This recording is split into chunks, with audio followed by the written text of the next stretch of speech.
Le merveilleux cas Tahiti Douche ou la puissance du juste Consumer Insight. Introduction. En marketing de conception, la question du Consumer Insight est plus que jamais d'actualité. Le syntagme se croise à tout bout de champ, jusqu'à progressivement dénommer certaines fonctions du personnel marketing. Par exemple, les chargés d'études marketing, bien flous, ceci bien mou, semble-t-il, se transmutent peu à peu en Consumer Insight Researchers. Plus péchu, n'y a que, orientés vers le résultat, cela faut-il en croire. Mais qu'est-ce qu'un Consumer Insight et à quoi cette drôle de bête peut-elle bien servir? L'affaire n'est pas claire. Des avis et définitions divergent, se superposent, s'embrouillent. Dans l'ouvrage Le mot chien peut-il mordre, l'auteur propose la première théorie illustrée du Consumer Insight et dresse une typologie des différents types d'insight. Pas par désœuvrement ou du tricotage les mordus, non. Penchons-nous sur le cas de la semaine pour nous en convaincre, le cas Tahiti Douche. Le cas Tahiti Douche, déjà relayé par l'un des articles du journal Les Échos cet été, est un merveilleux exemple de succès magistral de longue durée, bâti sur l'identification du meilleur insight consommateur possible, insight difficile à trouver, insight qui ne se donne pas à la simple écoute passive des déclarations des consommateurs lors des études exploratoires qualitatives. Il ne faut jamais faire ce que le client demande, et il faut toujours faire ce qu'il veut, nous proposait Pierre Lemonnier, directeur de création de Feu l'agence de publicité BLLB, Bordelais, Lemonnier, Léo Burnett. En voici une belle illustration. Les prérequis stratégiques. Nous sommes au milieu des années 70, la France se met à la douche, nouvel accessoire et nouveau comportement pour le plus grand nombre, à vitesse grand V. Il existe déjà des savons en pin et des bains moussants, mais ce nouveau phénomène, révélé par les études d'usage et attitude, voire définition dans l'ouvrage, appelle un réflexe pavlovien chez tout marketeur de conception normalement constitué. Qui dit nouveau comportement, nouvel équipement, dit nouvelle opportunité de créer un produit dédié à cette nouvelle situation. Tout le monde s'y met, à savoir Procter & Gamble, les fameux P&G, qui possèdent déjà la marque Zest en savon en pin, Henkel, qui a déjà Fab moussant, L'Oréal avec Oba au bain, et enfin Johnson & C avec Tahiti Bain. Les réponses des uns et des autres à la problématique. P&G tire le premier avec Zest Douche. Les études montrent que le premier avantage distinctif du moment douche, versus toilette au lavabo et bain, est d'assurer un réveil tonique le matin.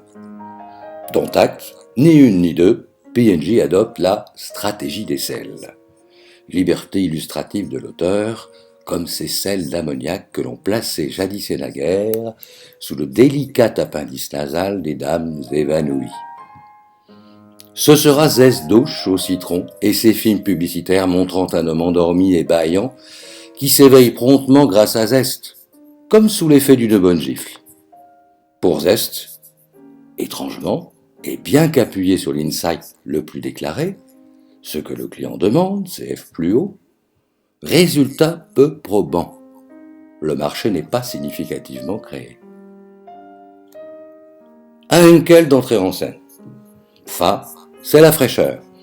Et ceci tombe à pic puisque se rafraîchir est la deuxième vertu prêtée au moment douche. Ce sera Fa et ses vagues de fraîcheur.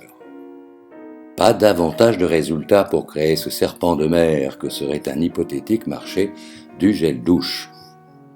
L'Oréal y va alors de son mot. Sous la douche, le bien-être, la relaxation du massage de l'eau chaude. Troisième qualité distinctive de la douche. Ce sera l'obao de la geisha du bain transposé sous la douche au forceps. Encore raté. Et enfin, Johnson & C.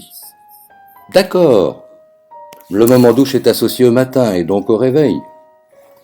Mais à la relance lors des réunions de groupe qualitatives, Une seule bonne question ouvre la voie de la solution.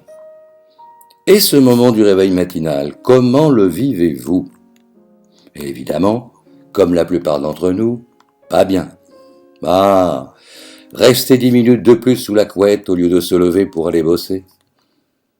Qu'à cela ne tienne, avec une marque comme Tahiti, exotique, sensuelle, onirique, rien de plus facile que de ne plus considérer le moment douche comme le premier moment de la journée, mais comme le dernier rêve avant la journée, soit le cœur de concept, en réponse à l'insight décentré dissonant car dissonance cognitive, l'insight, parce que le matin, je resterai bien sous la couette.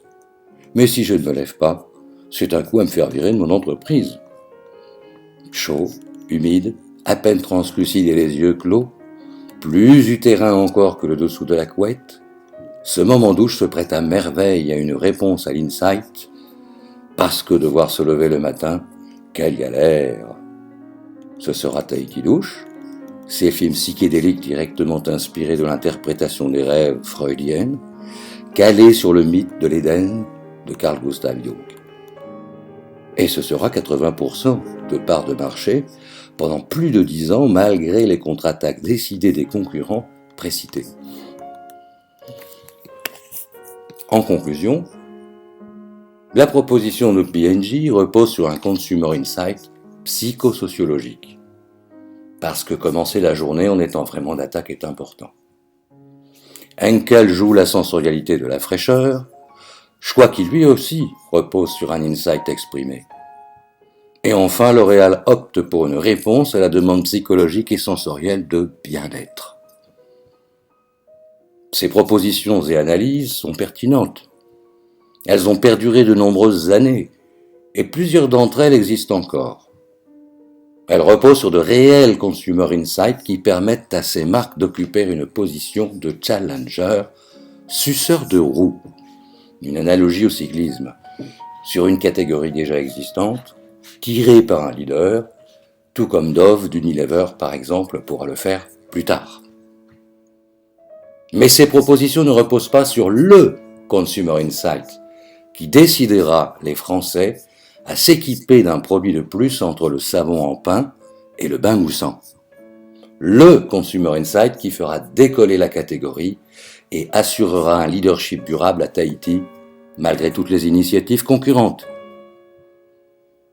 Ce cas Tahiti nous indique également à quel point réussir à se mettre intimement dans la peau et dans la tête de sa cible, avec écoute et bienveillance, intelligence et créativité, peut donner des résultats fantastiques par l'identification d'un méga insight ici dissonant, décentré, voire l'ouvrage, qui donne lieu ensuite à un concept fait de mots chiens qui mordent sacrément. Cet état de grâce a duré jusqu'au milieu des années 80, lorsque l'attrait du si Sex and Son gainsbourgien, voire la chanson au titre éponyme, a perdu de sa puissance avec l'émergence de la tendance macro-sociétale du New Age, notamment marquée par l'ouverture au monde, aux autres cultures que la culture moderne occidentale.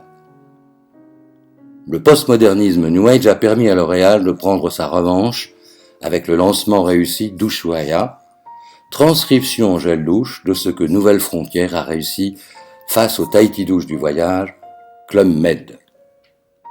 Du grain à moudre pour les Consumer Insight Researchers cités au début de cette contribution, non? Dernier sujet de réflexion, pour les espérés mordus, détenteurs d'un reste de ressources après la harassante semaine. Mais alors, pourquoi ce packaging cubique, sérieux, carré, de surcroît parsemé de protubérances antidérapantes directement transposées de l'univers des sols industriels? Pas vraiment propice aux divagations rêveuses et utérines. Nous attendons les suggestions en commentaire de cet article ou pour les plus timides en proposition par mail direct. Un seul indice, il s'agit d'un marketing mix de compensation à opposer au marketing mix homogène, tous deux définis et illustrés dans l'ouvrage « Le mot chien peut-il mordre ?» Ouah! Et bon week-end et bonne semaine à tous les bordus.